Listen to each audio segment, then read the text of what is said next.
રક્ષાબંધન પર્વની બરાબર પૂર્વ સંધ્યાએ એશિયાની સૌથી મોટી ગણાતી બનાસ ડેરીએ પશુપાલકોના ઘરમાં સમૃદ્ધિનું નવું અજવાળું પાથર્યું છે. ડેરી વ્યવસ્થાપન દ્વારા આ વર્ષે 18.4% ઐતિહાસિક દર સાથે કુલ 2,946.27 કરોડ રૂપિયાના જંગી ભાવફેરની જાહેરાત કરવામાં આવી છે. એક સાથે આટલી મોટી રકમનો ભાવફેર જાહેર થતાં જ બનાસકાંઠાના ખૂણે ખૂણેથી જોડાયેલા સાડા 4 લાખ જેટલા પશુપાલક પરિવારોના ચહેરા ખીલી ઉઠ્યા છે. આ ભાવફેરની રકમ ગામડાઓમાં આવેલી દૂધ ઉત્પાદક સહકારી મંડળીઓના માધ્યમથી સીધી પશુપાલકોના ખાતામાં પહોંચાડવામાં આવશે, જેનાથી ગ્રામીણ અર્થતંત્રમાં એક નવો સંચાર થશે.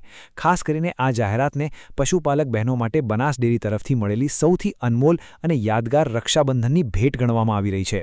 ભાવફેરની જાહેરાત થતાં જ સણાદર પ્લાન્ટ ખાતે આવેલા બનાસ ડેરીના વિશાળ પ્લાન્ટ સંકુલમાં ઉત્સાહ અને હર્ષોલ્લાસનો મહાસાગર ઉમટી પડ્યો હતો.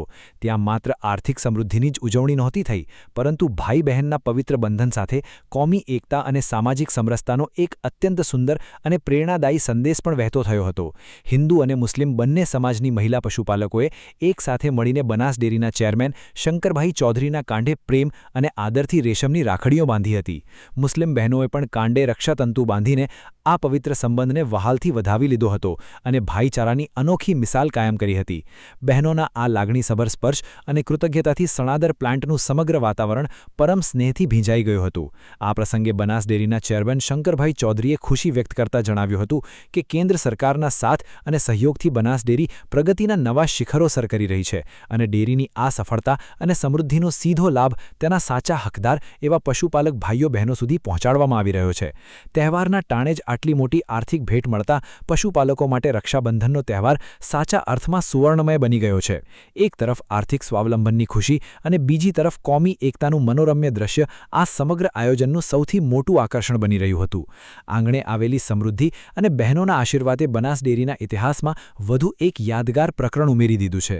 સમગ્ર જિલ્લામાં પશુપાલકોના ઘરોમાં ખુશીના દીપ પ્રગટી ઉઠ્યા છે અને તહેવારની મીઠાશ બમણી થઈ ગઈ છે. સંયુક્ત રીતે બધાએ ભેગા મળીને લાખો પશુપાલક માતાઓ બહેનોએ અને બનાસવાસીઓએ ભેગા મળીને પોતાનો વ્યવસાય ડેવલપ કર્યો છે.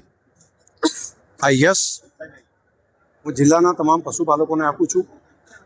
રક્ષાબંધન નિમિત્તે માતાઓ બહેનો માટે એમણે કરેલા પુરુષાર્થ તેની આ ભેટ છે.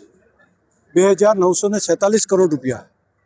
હું ફરી કહું છું, વર્ષના અંતે દૂધને ચૂકવેલા ભાવ ઉપરાંત મંડળી અને ડેરી બંનેના ભેગા થઈને વધારાના ભાવફેર તરીકે 2,947 કરોડ રૂપિયા ચૂકવવાનું કામ એ એમને આ થશે. હું માનું છું કે સાચા અર્થમાં માતાઓ બહેનો કરેલા પુરુષાર્થને આ સાચા અર્થમાં એને બિરદાવવાનું કામ છે. રક્ષાબંધન નિમિત્તે અમારી લાખો માતાઓ બહેનોને ખૂબ ખૂબ હૃદયપૂર્વકની શુભકામનાઓ. તમે કાલે પરમ દિવસે કીધું હતું ને, એટલે બધા સારું કામ કરે છે. રાજ્યની તમામ ડેરીઓ ખૂબ સારું કામ કરે છે. બનાસ એની રીતે સંયુક્ત રીતે મળીને એ કામ કરે છે. તમામ જિલ્લા સંઘો ગુજરાતનું મોડલ છે, એ આખા દેશ માટે પ્રેરણારૂપ છે.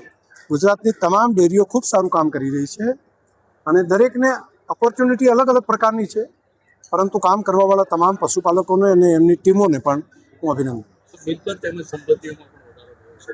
હા જી, બનાસે પ્રાઇઝ આપવાની સાથે સાથે બનાસ ડેરીની પ્રોપર્ટી છે એ પણ લગભગ 800 કરોડથી કરીને આજે 5,000 કરોડ સુધી એની મિલકતો જે બની છે એ સંયુક્ત રીતે અમારી ટીમ કામ જે કરી રહી છે અને પ્રજાનો જે અમારા ઉપર ભરોસો છે પશુપાલકો, આ બંનેને કારણે કરીને આ શક્ય બન્યું છે. બનાસ ડેરી દ્વારા જાહેર કરાયેલા 2,946.27 કરોડ રૂપિયાના આ જંગી ભાવફેરથી 4.5 લાખ પશુપાલક પરિવારોમાં આર્થિક સ્થિરતા અને સમૃદ્ધિ આવશે. રક્ષાબંધનના તહેવાર પૂર્વે મળેલી આ ભેટની સાથે હિન્દુ મુસ્લિમ મહિલાઓએ એક સાથે રાખડી બાંધીને જે ભાઈચારાની મિસાલ પેશ કરી છે, તેણે આ પ્રસંગને માત્ર વ્યાપારી જાહેરાત ન રાખતા માનવતા અને સામાજિક એકતાનો પવિત્ર મહાઉત્સવ બનાવી દીધો છે. Gangaram Thakor, BK news channel, Deodar.